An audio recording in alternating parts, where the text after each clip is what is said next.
In our first segment, reporter Laura Windsor takes a look at sleep disorders.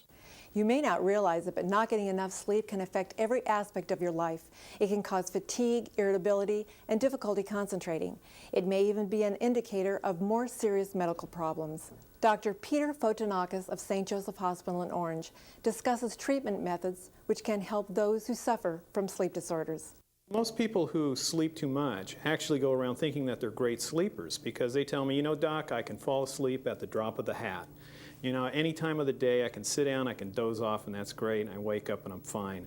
You know, I go to bed at 11 o'clock, I wake up at 7, you know, I don't wake up too much at night, it's great.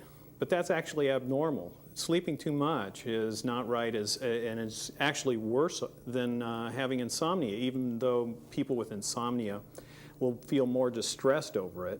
The people who have excessive sleepiness actually most often have conditions like sleep apnea, which ultimately can be life-threatening. Most of my patients who come to me kind of have an idea about what's going on with their sleep, especially the people who snore and have sleep apnea. The thing to keep in mind is sleep apnea and snoring is not just a matter of making noise at night. It's not breathing. And when you do this over and over again, it not only interrupts your sleep and makes you into a sleepy person in the daytime, but it exposes you to health risks, long-term health risks that appear maybe 8 to 10 years down the line. So people who have significant enough sleep apnea, they will be at a higher risk of developing hypertension, high blood pressure, heart disease, heart attacks, sudden death, pulmonary hypertension where your lungs have high blood pressure in them. A lot of things that lead to early death and morbidity. And sometimes patients are running around with these diagnoses of high blood pressure and heart disease and stuff, and they actually have sleep apnea, and that's what's causing the problem. And it really takes a very simple question to find out whether or not your high blood pressure or your heart disease is related to apnea, and that is, do you snore, and do you snore on a regular basis? The big question is how severe it is this condition? You know, is it something that we need to do something about? Is the person, you know, asphyxiating, you know, he's not breathing, or is it something where he's just making a lot of noise? And that's what we do at the laboratory. We do tests where patients come in at night, they spend the night with us, and we monitor what's going on. And looking at the different parameters, their breathing, their blood oxygen, we determine how severe their condition is, and from doing that, then we can render the appropriate treatment. The treatment ranges anywhere from just doing nothing and keeping an eye on it, if it's somebody who snores and just is making a lot of noise, to sometimes using breathing devices called CPAPs, and sometimes people also respond to surgeries. So we tailor-make the treatment according to what's going on with a particular patient. So it's not enough to just have the test done. You got to see a doctor who knows sleep medicine as well.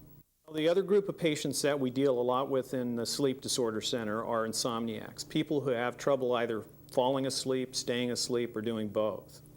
And what it usually boils down to, I would say, our garden variety insomniac that comes in and tells me that they have trouble sleeping for the past 10 years is somebody who just has some bad habits. And these bad habits have been established for a long period of time. And what we do is we take them through a procedure where we help them recognize what's going on, and we help them go through ways of changing these habits so they start sleeping normally. Sometimes the whole picture is clouded by the use of sleeping pills. People often want to have a pill to cure their insomnia. It takes care of it like that, and they don't have to think about it. But the problem with sleeping pills is that they're really only designed to use on an every so often basis.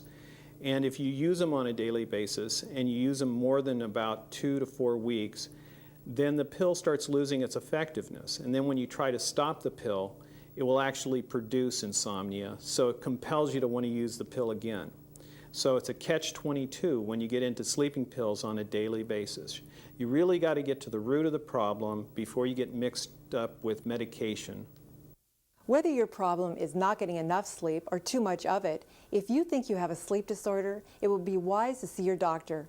This is Laura Windsor for the American Health Journal.